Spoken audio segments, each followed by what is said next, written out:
Je n'aurais jamais pensé devenir le genre de type qui engage un détective privé, mais quand votre femme depuis 8 ans disparaît pendant 5 jours sans un mot, vous faites ce que vous avez à faire. Laissez-moi revenir en arrière. Je travaille comme superviseur dans une entreprise de logistique. Rien d'extraordinaire, mais ça paie les factures. Nous louons une jolie maison avec 2 chambres dans un quartier calme. Hélène, ma femme, travaillait comme gestionnaire de compte dans un cabinet de conseil.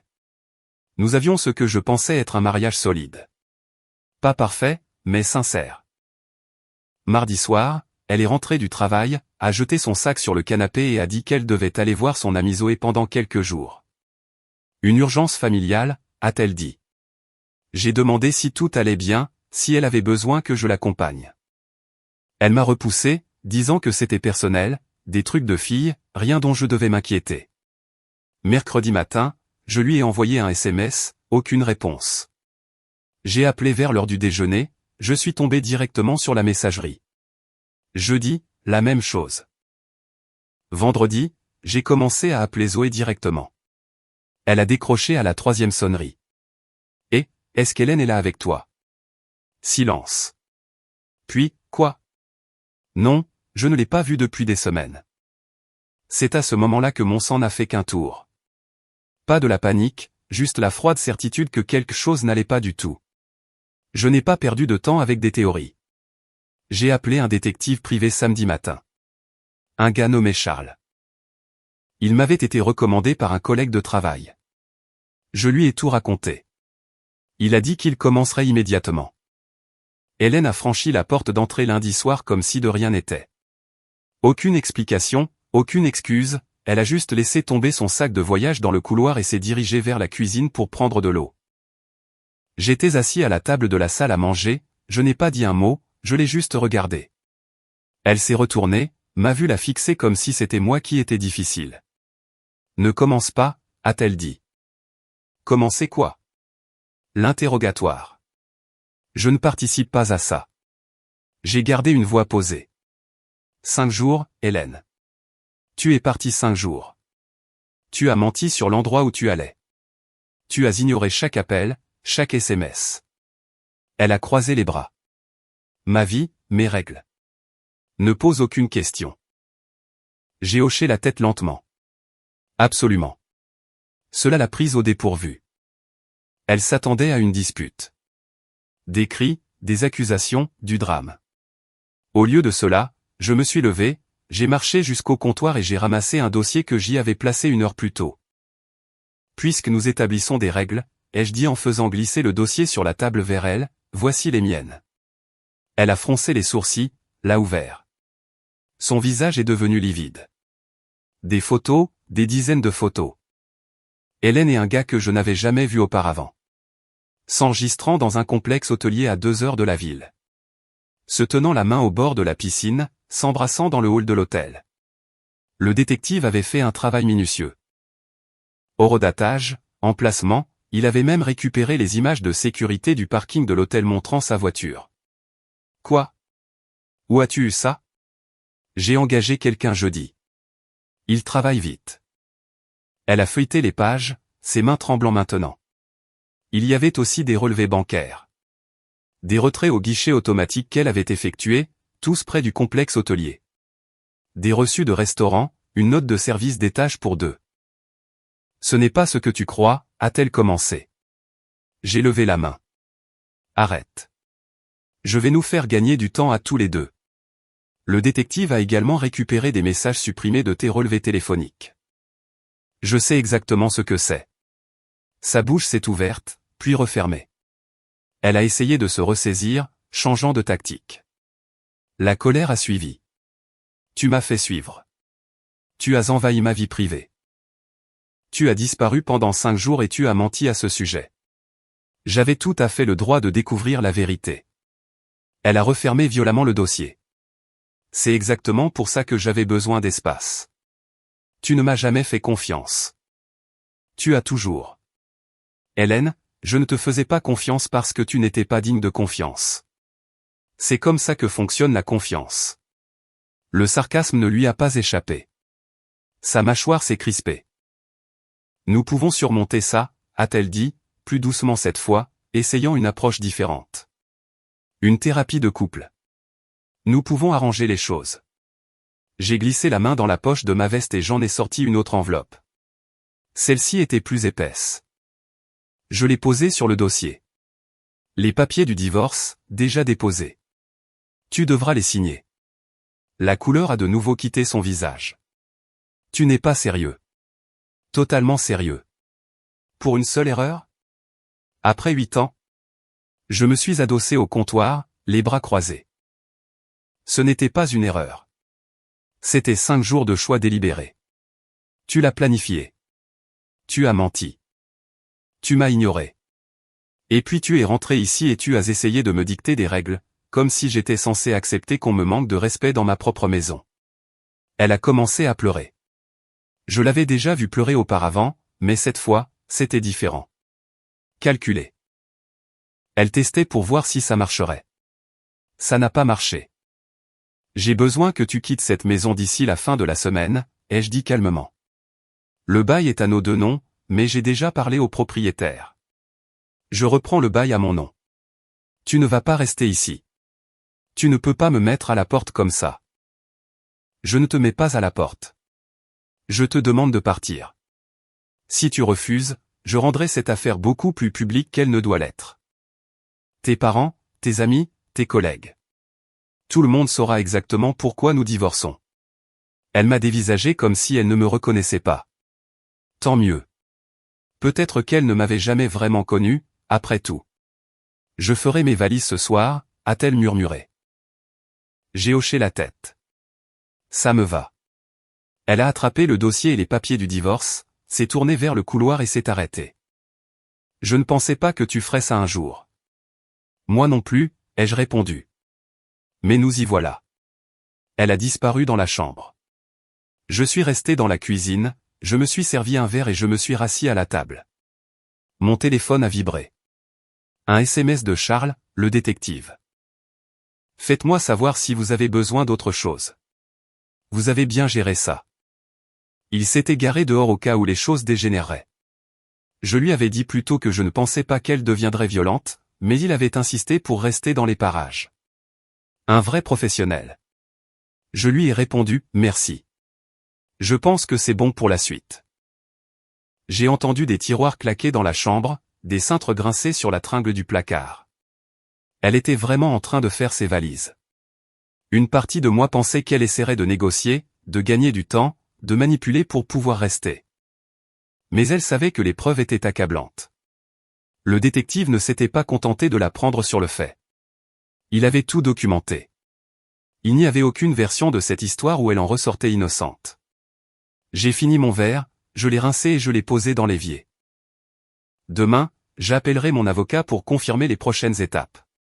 Ce soir, j'avais juste besoin de surmonter ça sans dire quelque chose que je regretterais. Pas par colère, par déception. 8 ans. Et cela se terminait parce qu'elle choisissait 5 jours dans un complexe hôtelier avec un type plutôt que le mariage que nous avions construit. Tant pis pour elle, pas pour moi. Elle n'est pas partie ce soir-là. Je l'ai entendue s'agiter dans la chambre jusqu'à minuit passé, mais elle n'en est jamais ressortie. Ça m'allait très bien.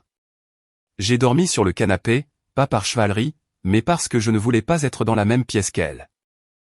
Mardi matin, je me suis levé tôt, j'ai pris une douche et je suis parti travailler comme d'habitude. Quand je suis rentré ce soir-là, sa voiture était toujours dans l'allée. Je suis entré et je l'ai trouvée assise à la table de la salle à manger, les papiers du divorce étalés devant elle. Nous devons parler, a-t-elle dit. Non, pas du tout. Tu dois signer ces papiers et trouver un autre endroit où rester. Elle a ignoré ma remarque. Je veux t'expliquer ce qui s'est réellement passé. J'ai posé mes clés, croisé les bras et j'ai attendu. Ça promettait d'être divertissant. Ce n'était pas une liaison, a-t-elle commencé. Pas de la manière dont tu le penses. Les photos prouvent le contraire. Ces photos ne racontent pas toute l'histoire. Benjamin et moi, nous nous connaissons depuis des années. C'est un client de mon cabinet. Nous sommes devenus amis. C'est tout. J'ai sorti mon téléphone, j'ai ouvert le fichier que Charles m'avait envoyé et j'ai commencé à lire à haute voix. Vendredi, 22h47. SMS de toi à Benjamin, j'ai hâte de te voir demain. J'en ai besoin. Samedi, 14h13, c'est tellement bien. J'aurais dû faire ça il y a des mois. Dimanche matin, je ne veux pas rentrer. Son visage a rougi. Comment as-tu? Le détective a tout récupéré. Tes messages supprimés, ses réponses, absolument tout. Tu veux continuer à prétendre que c'était innocent? Elle s'est levée et s'est mise à faire les 100 pas. D'accord, très bien. Oui, on s'est rapprochés. Mais c'est parce que toi et moi sommes déconnectés depuis plus d'1 an. Tu travailles tout le temps. Tu ne me demandes jamais comment je vais. Tu te fiches de ma vie. Donc, ta solution a été de passer 5 jours dans un complexe hôtelier avec un autre homme au lieu de, je ne sais pas, avoir une conversation avec ton mari? J'ai essayé de t'en parler. Tu n'écoutes jamais. J'ai ri. Je n'ai pas pu m'en empêcher. Quand? Quand as-tu essayé, exactement? Parce que je me souviens de nombreux dîners où tu as passé ton temps sur ton téléphone. Je me souviens t'avoir demandé comment se passait le travail et n'avoir obtenu que des réponses monosyllabiques. Tu as décroché de ce mariage bien avant moi.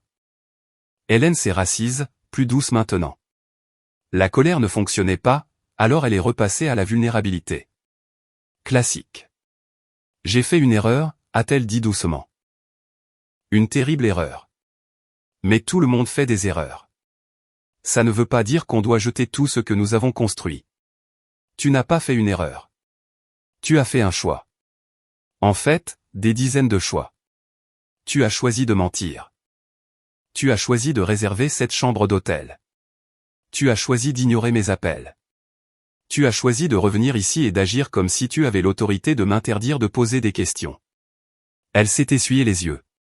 De vraies larmes cette fois, peut-être. Difficile à dire. J'étais perdu. Je me sentais prise au piège. Benjamin me donnait l'impression d'être vu, apprécié. Des choses que je ne ressentais plus ici. Et à qui la faute? Tu crois que je n'ai pas remarqué que tu t'éloignais? J'ai essayé pendant des mois. J'ai essayé. Tu m'as repoussé à chaque fois.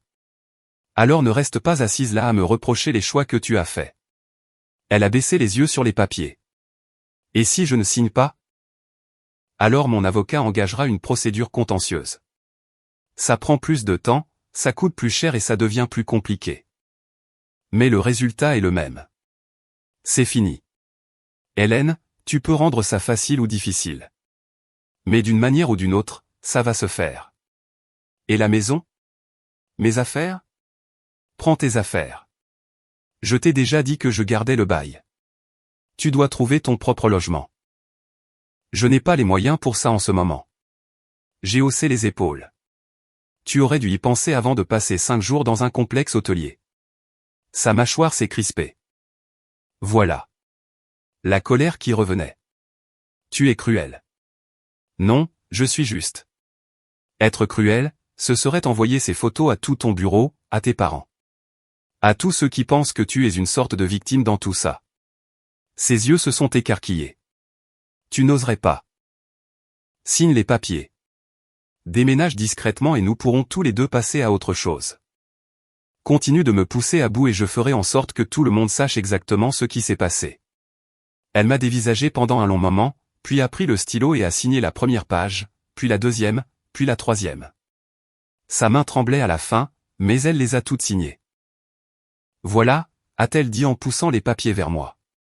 Tu es content maintenant? Pas content. Juste soulagé que ce soit fini. Elle s'est levée, a attrapé son sac à main et s'est dirigée vers la porte. Où vas-tu? Chez Emory.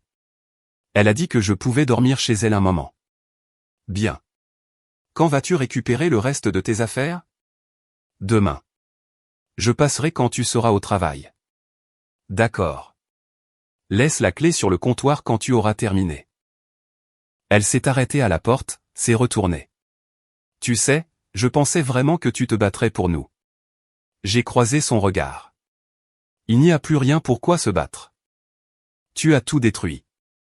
Elle a tressailli, puis elle est sortie. La porte a claqué derrière elle. J'ai ramassé les papiers de divorce signés, pris une photo de chaque page et les ai envoyés par email à mon avocat. Il a répondu dans les 10 minutes. Bien reçu. Je les déposerai demain matin. Cela devrait aller vite puisqu'il n'y a pas de litige sur les biens et qu'elle a signé de son plein gré. Vous avez bien géré. J'ai répondu par SMS, merci. Mon téléphone a sonné presque immédiatement après. Numéro inconnu. J'ai répondu. C'est le mari d'Hélène? Voix masculine. Confiante. Un peu agressive. Qui le demande? Benjamin Cole. Je pense que nous devons parler. Bien sûr. Le gars du complexe hôtelier. J'ai failli raccrocher, mais la curiosité a pris le dessus. Qu'est-ce que vous voulez? Hélène m'a dit ce que vous lui faites. La mettre à la porte, la menacer, utiliser un détective pour la harceler. Ce n'est pas correct, mec. J'ai ri. J'ai vraiment ri. Laissez-moi deviner. Elle vous a appelé en pleurs. Elle a dit que j'étais le méchant et vous l'avez cru. Elle est anéantie? Vous la punissez pour une seule erreur? Est-ce qu'elle vous a dit qu'elle était mariée ou a-t-elle omis cette partie quand vous prépariez votre petite escapade? Silence à l'autre bout du fil. Ouais, c'est ce que je pensais. J'ai continué. Voici ce qui se passe réellement, Benjamin. Ma femme a menti sur l'endroit où elle allait, a passé 5 jours avec vous dans un complexe hôtelier, a ignoré toutes mes tentatives de la contacter. Puis est rentrée à la maison et m'a dit que ça ne me regardait pas. Je ne l'ai pas menacée. Je lui ai donné le choix. Signer les papiers du divorce et partir sans faire d'histoire, ou bien je rends toute l'affaire publique. Elle a choisi l'option 1. Elle a dit que vous l'aviez fait suivre.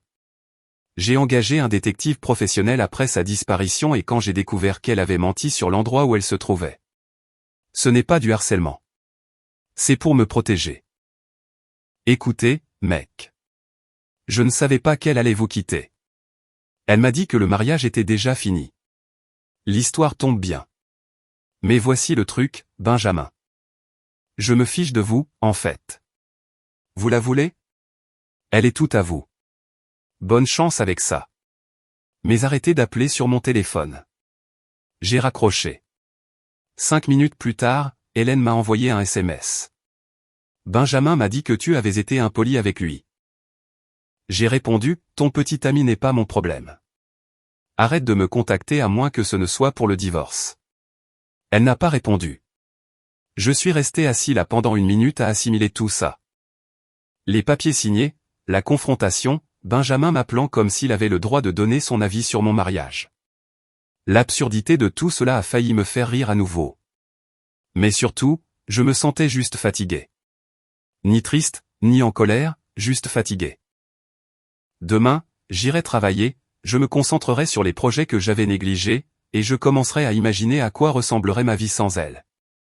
Ce soir-là, j'ai commandé à emporter, allumé un match, et je n'ai pas pensé à elle une seule fois. Mercredi après-midi, mon téléphone a commencé à exploser de notifications. D'abord, un appel de la mère d'Hélène, Diana, puis de sa sœur, Alexandra. Ensuite, de 3 amis communs en l'espace d'1 heure. Je les ai tous laissés tomber sur la messagerie vocale. Je savais ce qui se passait. Hélène essayait de contrôler le récit, de se faire passer pour la victime. Je m'y attendais. Ce à quoi elle ne s'attendait pas, c'est que j'avais déjà envoyé des copies du rapport du détective à ses parents et à sa sœur mardi soir juste après son départ. Pas par méchanceté, mais par stratégie. Je n'allais pas la laisser réécrire l'histoire. Diana a rappelé. Cette fois, j'ai répondu. Nous devons parler d'Hélène, a-t-elle dit. Sa voix était tendue, contrôlée. D'accord. Elle m'a appelé ce matin. Elle a dit que tu l'avais mise à la porte sans aucun endroit où aller. Elle a dit que tu étais vindicatif et cruel. Avez-vous lu le rapport que je vous ai envoyé? Pause. Oui, nous l'avons lu. Alors vous savez pourquoi je lui ai demandé de partir. Une autre pause. Plus longue, cette fois. Ce qu'elle a fait était mal. Je ne défends pas ça. Mais elle reste ma fille et ça la détruit. Elle a détruit le mariage, Diana. Je ne fais qu'y réagir. En la jetant dehors? En menaçant de l'humilier publiquement? Je lui ai donné des options. Elle a choisi de signer les papiers et de partir. Personne ne l'y a forcé. Et je n'ai pas menacé de l'humilier. Je lui ai dit que si elle s'opposait au divorce ou essayait de rendre les choses difficiles, les gens découvriraient la vérité. Ce n'est pas une menace. C'est une conséquence. J'ai entendu Diana soupirer. Son père veut te parler. Passe-le-moi. Bruit de frôlement. Puis le père d'Hélène, Peter, ancien marine, un gars direct. Nous nous étions toujours bien entendus. Tu as géré ça de la bonne manière, a-t-il dit d'un ton neutre. Je ne m'attendais pas à ça. Elle a menti. Elle a trompé. Et elle a essayé de te manipuler par la suite. Diana et moi avons tout lu dans ce rapport. Nous n'en sommes pas heureux, mais nous comprenons pourquoi tu fais ce que tu fais. J'apprécie, Peter. Cela dit, elle va avoir besoin d'aide pour se remettre sur pied. Nous allons nous en occuper, mais je voulais que tu saches que nous ne te tenons pas responsable du divorce. Merci. Prends soin de toi. Il a raccroché. 10 minutes plus tard, Alexandra a appelé. La petite sœur d'Hélène. Cette conversation allait être différente. Tu es un sacré cas, tu le sais, a-t-elle dit à la seconde où j'ai répondu. Ravi de t'entendre aussi, Alexandra. Hélène est dans un état lamentable. Elle peut à peine fonctionner en ce moment, et tu passes simplement à autre chose comme si de rien n'était. Elle m'a trompé pendant 5 jours, a menti à ce sujet, puis a essayé de me manipuler mentalement quand elle s'est fait prendre. Qu'est-ce que je suis censé faire, exactement? Prétendre que ce n'est pas arrivé? Elle a fait une erreur. Arrête d'appeler ça une erreur. C'était une décision. De multiples décisions. Et maintenant, elle en subit les conséquences. Tu as envoyé ces photos à nos parents. Sais-tu à quel point c'était humiliant pour elle? Elle s'est humiliée elle-même. Je me suis juste assuré que tout le monde connaisse la vérité avant qu'elle ne puisse la transformer en quelque chose qu'elle n'était pas. Alexandra est restée silencieuse pendant un moment. Puis, plus doucement, c'est ma sœur. Je dois la soutenir. Je le comprends. Mais ne m'appelle pas pour agir comme si j'étais le méchant de l'histoire. Je n'ai rien fait de mal. Elle a raccroché sans un mot de plus. Jeudi, les retombées s'étaient propagées plus loin. Une de nos amies communes, Taylor, m'a envoyé un SMS pour me demander si nous pouvions nous voir pour boire un verre. Taylor travaillait avec Hélène dans le même cabinet de conseil. J'ai accepté. Nous nous sommes retrouvés dans un bar près de chez moi jeudi soir. Taylor a commandé une bière. J'ai pris un soda. Je travaillais tôt le lendemain matin. Alors, a dit Taylor en se glissant sur la banquette en face de moi. Tout le monde au bureau est au courant. Au courant de quoi? D'Hélène et de Benjamin. Tout le monde ne parle que de ça depuis 2 jours. Je ne m'attendais pas à ce que ça se propage si vite. Comment l'ont-ils découvert? La femme de Benjamin a débarqué au bureau hier. J'ai posé mon verre. Attends, il est marié? Taylor a hoché la tête. Ouais. Apparemment, elle a eu des soupçons, a épluché ses relevés de cartes de crédit et a trouvé les frais d'hôtel. Elle a fait le lien. Elle a débarqué au cabinet en exigeant de parler à Hélène devant tout le monde. Et Hélène était là. Ouais. Le ton est monté. La sécurité a dû escorter la femme de Benjamin vers la sortie. Hélène est partie juste après. Elle n'est pas revenue depuis. Je me suis adossé, assimilant le fait que Benjamin était marié. Hélène n'avait pas seulement détruit notre mariage. Elle avait aussi détruit le sien. Est-ce qu'Hélène savait qu'il était marié, ai-je demandé. Taylor a haussé les épaules. Aucune idée, mais ça ne présage rien de bon dans un cas comme dans l'autre. Le cabinet n'est pas compte. Benjamin est un client important. Toute cette affaire est devenue une source de problèmes maintenant. Va-t-elle perdre son emploi? Probablement. Les RH ont été en réunion toute la journée. D'après ce que j'ai entendu, ils essaient de trouver comment gérer ça sans se faire poursuivre en justice. Je n'ai ressenti aucune satisfaction à entendre cela. Honnêtement, je ne ressentais rien. Juste un étrange sentiment de détachement. Comment tu vas? A demandé Taylor. Je vais bien. Le divorce avance. Elle a déménagé. Je me concentre sur le travail et je passe à autre chose. C'est tout. Pas de colère? Non. Je ne sais pas, une envie de te venger? À quoi bon? Elle s'est déjà vengée elle-même. Taylor a souri légèrement. C'est de bonne guerre. Nous avons discuté encore une vingtaine de minutes de travail, de choses diverses, de rien de lourd. Quand nous sommes partis, Taylor m'a pris dans ses bras. Tu gères ça bien mieux que la plupart des gens ne le feraient, a dit Taylor. Je suis impressionné. Merci. Vendredi soir, j'ai reçu un SMS d'un numéro inconnu. Pas Benjamin cette fois. C'était Maury, l'ami d'Hélène. Elle habite chez moi. Je pense que tu devrais savoir qu'elle ne va pas bien. Elle n'a rien mangé depuis 2 jours. Elle ne fait que pleurer. Je sais que ce qu'elle a fait était mal, mais elle s'effondre. J'ai fixé le message pendant un long moment. Une partie de moi se sentait mal, une toute petite partie. Le reste de moi se souvenait de la façon dont elle m'avait regardé quand elle avait dit « ma vie, mes règles ». Ne pose aucune question. L'arrogance, l'impression que tout lui était dû. J'ai répondu « je suis désolé qu'elle soit en difficulté, mais ce n'est plus ma responsabilité. » Elle a fait ses choix. Elle doit en assumer les conséquences. Et Maury a répondu « c'est froid ». Je n'ai pas répondu. Samedi matin, je suis allé à la salle de sport, j'ai fait les courses et j'ai nettoyé la maison. C'était étrange d'être là tout seul, mais pas d'une mauvaise manière, juste différent. Mon avocat a appelé vers midi. Bonne nouvelle, le divorce est sur la bonne voie. Puisqu'elle a signé et qu'il n'y a pas de bien contesté, nous prévoyons une finalisation dans environ 4 à 6 mois. Vous aurez bientôt une date d'audience. Aussi vite?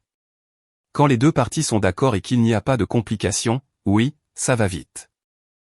Merci pour l'information. Encore une chose, son avocat nous a contactés. Elle souhaite négocier le partage d'une partie des meubles et de quelques autres objets. Qu'en pensez-vous? Dites-lui qu'elle peut prendre tout ce qu'elle veut, à condition qu'elle s'arrange pour venir chercher les affaires quand je ne suis pas là. Je ne veux pas la voir. Compris. Je m'en occupe. Après l'appel, je me suis assis sur le canapé et j'ai regardé le salon. Des photos de nous étaient toujours sur les murs. Je devrais finir par les enlever, mais pas aujourd'hui. Aujourd'hui, je voulais juste la paix. Et pour la première fois en une semaine, je l'ai vraiment ressenti. 2 semaines ont passé. Je me suis installé dans une routine. Travail, salle de sport, maison. Simple, prévisible, exactement ce dont j'avais besoin. Hélène avait récupéré ses meubles le samedi précédent pendant que j'étais sorti. Je suis rentré et j'ai trouvé la moitié du salon vide ainsi qu'un mot sur le comptoir de la cuisine. J'ai pris ce qui m'appartenait, j'ai laissé tes affaires. Ne me contacte pas à moins que les avocats n'aient besoin de quelque chose. Ça m'allait très bien.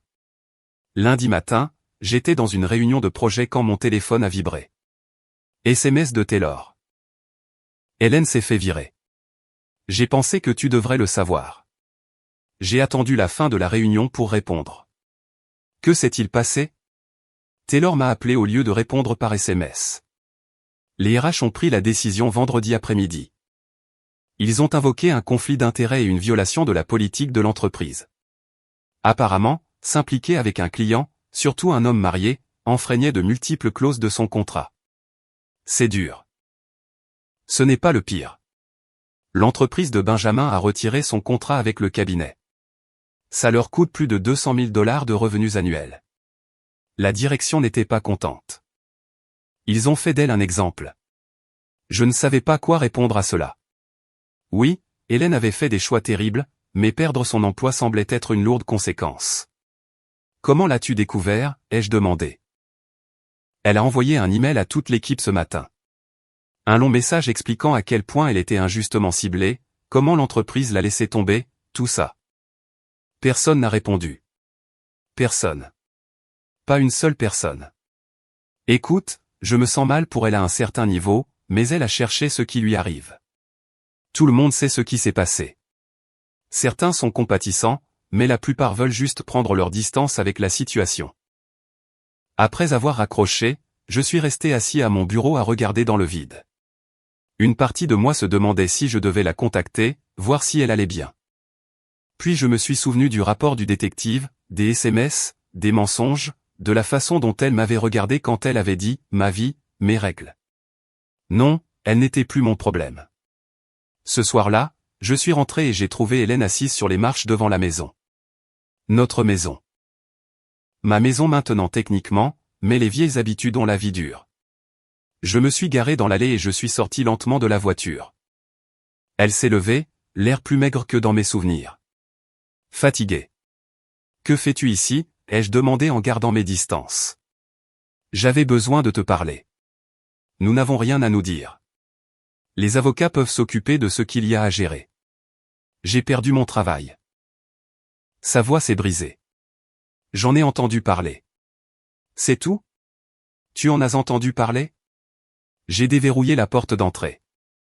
Je suis désolé que tu aies perdu ton travail, Hélène, mais ce n'est pas de ma faute, et ce n'est pas mon problème. Tout s'effondre. Ma carrière, ma réputation, ma vie, et toi, tu t'en fiches complètement. Je me suis tourné pour lui faire face. Tu as raison. Je m'en fiche. Pas parce que je suis cruel, mais parce que tu as pris les décisions qui ont mené à ça. Tu as choisi d'avoir une liaison avec un client marié. Tu as choisi de me mentir. Tu as choisi de tout risquer pour passer 5 jours dans un complexe hôtelier. Ce sont tes choix. Ce sont tes conséquences. J'avais besoin que tu me pardonnes, que tu m'aides à traverser ça. Pourquoi ferais-je ça? Tu n'as pas seulement triché. Tu m'as manqué de respect d'une façon que je ne croyais pas possible. Tu n'as pas le droit de revenir maintenant que les choses sont difficiles et d'attendre de moi que je règle le problème. Elle s'est essuyée les yeux. Je sais que j'ai merdé. Je sais que je t'ai fait du mal, mais je me noie, là, et tu es la seule personne qui... Arrête. Je ne suis pas ta bouée de sauvetage. Je ne suis pas ton filet de sécurité. Tu as brûlé les ponts. Alors c'est ça. Tu pars simplement et tu me laisses gérer ça toute seule. Oui, c'est exactement ce que je fais, parce que tu n'es plus ma responsabilité. Elle m'a dévisagé comme si je l'avais giflé. Puis elle s'est retournée et s'est dirigée vers sa voiture sans un mot de plus. Je suis rentré, j'ai fermé la porte à clé et je n'ai pas regardé en arrière. Le lendemain, elle a commencé à m'envoyer des SMS. De longs messages expliquant à quel point elle était désolée, qu'elle avait fait la plus grosse erreur de sa vie, qu'elle avait besoin de clore le chapitre, de parler correctement des choses. Je n'ai répondu à aucun d'entre eux. À la fin de la semaine, elle avait envoyé 17 messages. Certains pour s'excuser, d'autres en colère, d'autres encore désespérés.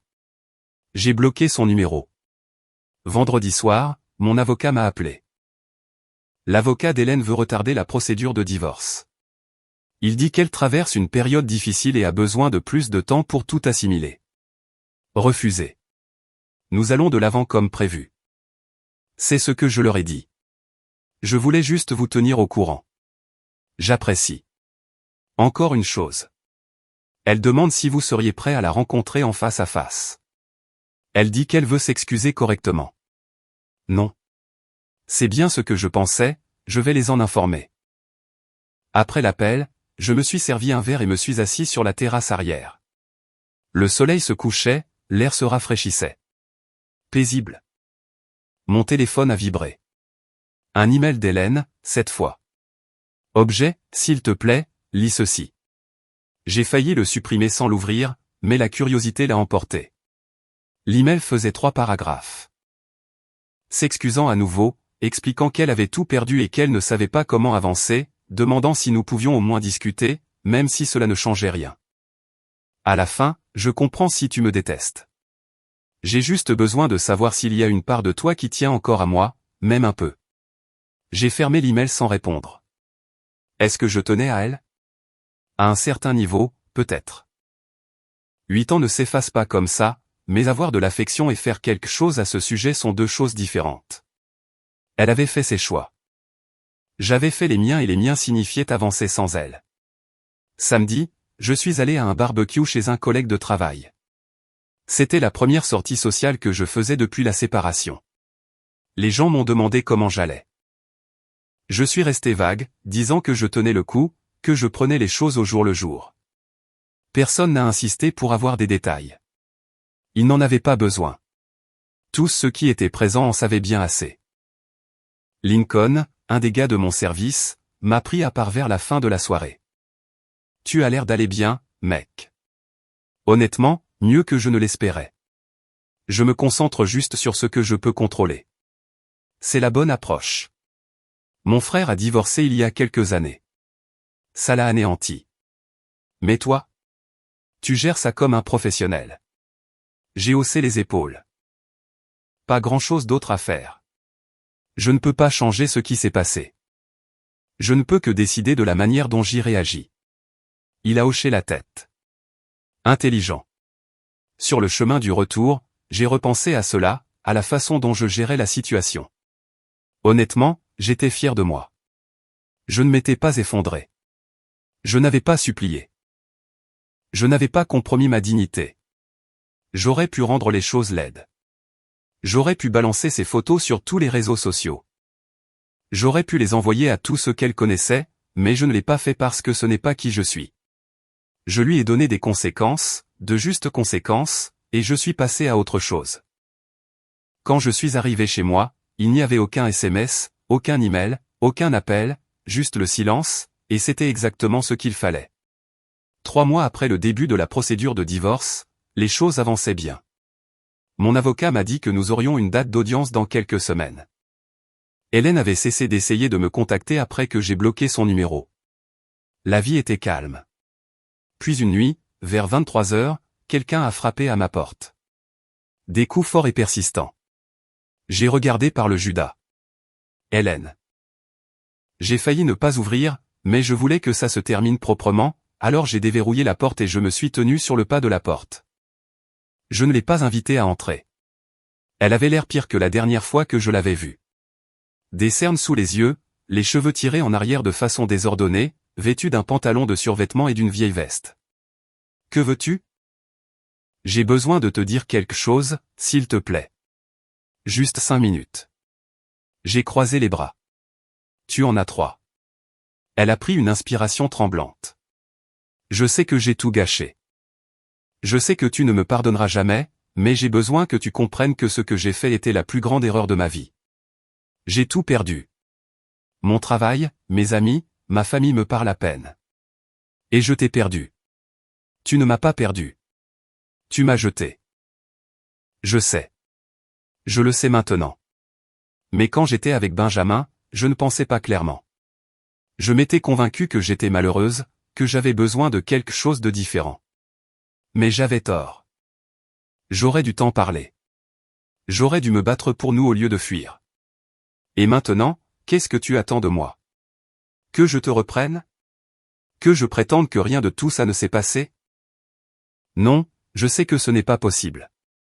J'ai juste besoin que tu saches que je suis désolé. Vraiment désolé. Et que si je pouvais revenir en arrière et tout changer, je le ferais. Je l'ai regardée pendant un long moment.